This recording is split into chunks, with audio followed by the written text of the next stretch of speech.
नमस्कार, मेरा नाम दृष्टि है। मैं audiologist and speech language pathologist हूँ, आज रिहैबिलिटेशन इंस्टीट्यूट, सहारा सोसाइटी बठिंडा। आज मैं आपके सामने एक बहुत इंपॉर्टेंट टॉपिक लेके आई हूँ, जिसमें बच्चे जब डायग्नोज हो जाते हैं ऑटिज़्म, तो पेरेंट्स को ये नहीं पता होता कि हम उसको किस तरह से डील करें या कौन सी चीज़ें ऐसी हों जो हम ना करें। सबसे पहली चीज़ मैं उनको ये बताना चाहूँगी कि the first and the most important thing is acceptance.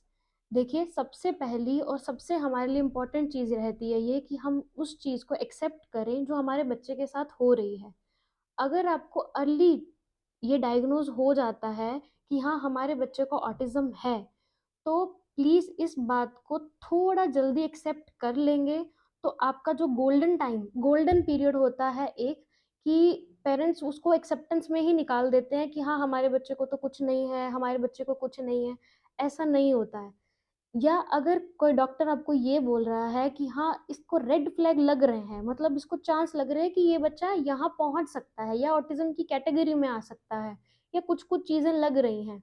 तो ये सबसे इम्पोर्टेंट चीज़ है कि आप तब भी उस चीज़ को एक्सेप्ट करिए और उस पे काम करना शुरू कीजिए।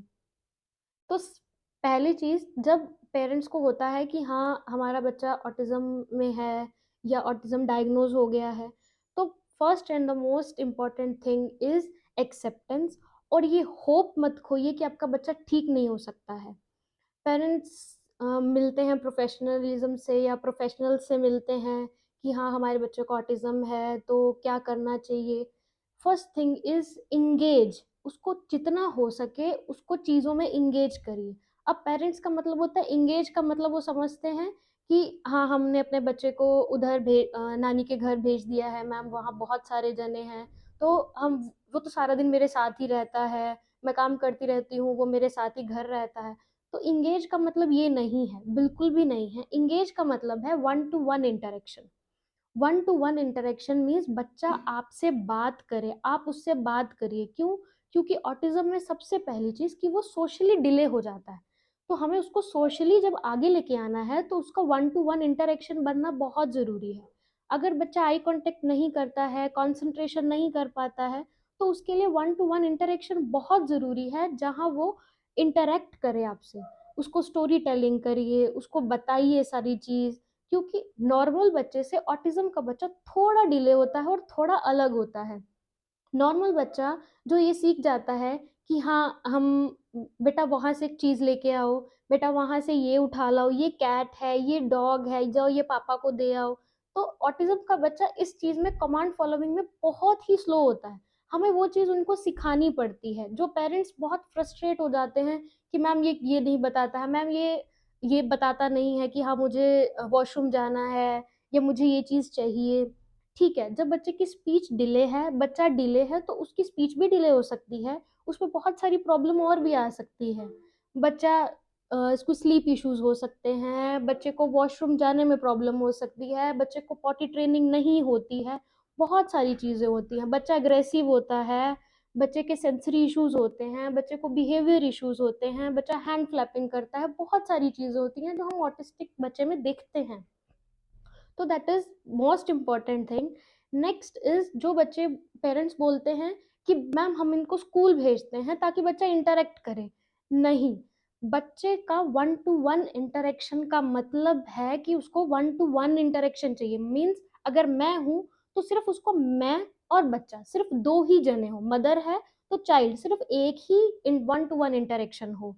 स्कूल में भेजने के लिए अभी तक बच्चा रेडी नहीं होता है, because school is a group therapy, it is a type of group therapy. तो ग्रुप थेरेपी में एक वन टू वन इंटरैक्शन नहीं हो पाता है। स्कूल आपके लिए काम कर सकता है सिर्फ़ इतना कि उसका थोड़ा बहुत इंटरैक्शन बने, उसकी थोड़ी बहुत बातचीत हो या उसको कुछ इंटरेस्ट की चीज़ हो तब करे। तो वो तब कर सकता है, अदरवाइज़ वो नहीं करेगा। तो उसके लिए 5 टू 10% चांस होते हैं कि आप बच्चे को स्कूल में भेजिए, तब वो इंटरैक्ट करना शुरू करेगा। लेकिन आपको थेरेपी उसकी या उसको घर में वन टू वन इंटरैक्शन देना पड़ेगा। लाइक उसकी फैमिली है अगर, तो दादा-दादी का टाइमिंग आप फिक्स कर दीजिए। आप दोनों फिक्स कर लीजिए अपना टाइमिंग कि हाँ, अभी मैं इसके साथ वन टू वन इंटरैक्शन करूँगी। रात को सोते टाइम उसको स्टोरी सुनाइए या उसको बहुत सारी चीज़ें पूछिए कि इफ़ वो बच्चा कहीं जा रहा है या कहीं से आप बाहर से आए हैं तो उससे पूछिए कि बेटा आपने क्या किया था। स्कूल आपकी हेल्प कर सकता है कुछ चीज़ें इंटरेस्टिंग में, कि अगर वो इंटरेस्ट है तो अगर वो राइम्स चल रहे हैं तो वो राइम्स में हाथ हिला देगा क्योंकि उसके इंटरेस्ट की चीज़ है। But one to one interaction वहाँ नहीं हो पाएगा, तो कुछ टाइम के लिए आप पहले ऑटिज्म की, अगर ऑटिज्म है बच्चे को तो आप कुछ टाइम के लिए पहले उसकी थेरेपी कराइए, उसके बाद आप उसको स्कूल में डालिए। नेक्स्ट आता है कि जब हम ये सोचते हैं कि बच्चे को मेडिसिन दे के ठीक करते हैं, बच्चे के लिए, ऑटिज्म के लिए, कोर बिहेवियर के लिए जो कोर सिम्टम्स होते हैं उनके लिए कोई मेडिकेशंस नहीं होती है, मेडिसिन नहीं होती हैं। तो ये चीज़ आप शॉर्टकट मत अपनाइए कि हाँ हम मेडिसिन से ठीक करना चाहेंगे बच्चे को तो हम मेडिसिन दे देते हैं। मेडिसिन भी आपका 5 to 10% ही काम करती है, बिकॉज मेडिसिन है ही नहीं ऑटिज्म की। तो अगर आप मेडिसिन दे भी रहे हैं, कई होम्योपैथिक मेडिसिन देते हैं, कुछ बहुत सारी चीज़ें आजकल पेरेंट्स आ जाते हैं कि हाँ हम स्टेम सेल थेरेपी करा देते हैं। स्टेम सेल थेरेपी भी आज के अभी हमने अपने एकेडमिक्स में या हमने अपनी एजुकेशन में नहीं पढ़ा है कि हाँ वो आगे जाके ज़्यादा बेनिफिट है उसका। नहीं, थेरेपी ही बेस्ट बेनिफिट है। थेरेपी आप कराइए, मेडिसिन दीजिए, कोई प्रॉब्लम वाली बात नहीं है, लेकिन थेरेपी बंद नहीं करनी है।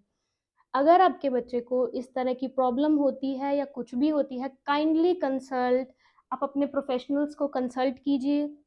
नियर बाय थेरेपी सेंटर्स अभी देखिए क्या क्या नियर बाय थेरेपी सेंटर आपको मिलते हैं, या कोई जो आपके नॉन में प्रोफेशन है, या यूट्यूब पे भी आजकल बहुत सारी चीज़ें हैं, जिस तरह मैं बता रही हूँ उस तरह बहुत सारे और भी डॉक्टर्स हैं, प्रोफेशनल्स हैं जो चीज़ें बताते हैं। तो कुछ जहाँ आप एजुकेशन ले सकते हैं, बच्चे के बारे में जान सकते हैं, जिस पे आपको विश्वास है, वो यूट्यूब के चैनल सब्सक्राइब कीजिए और प्लीज़ अपने बच्चे का थोड़ा सा ध्यान रखिए।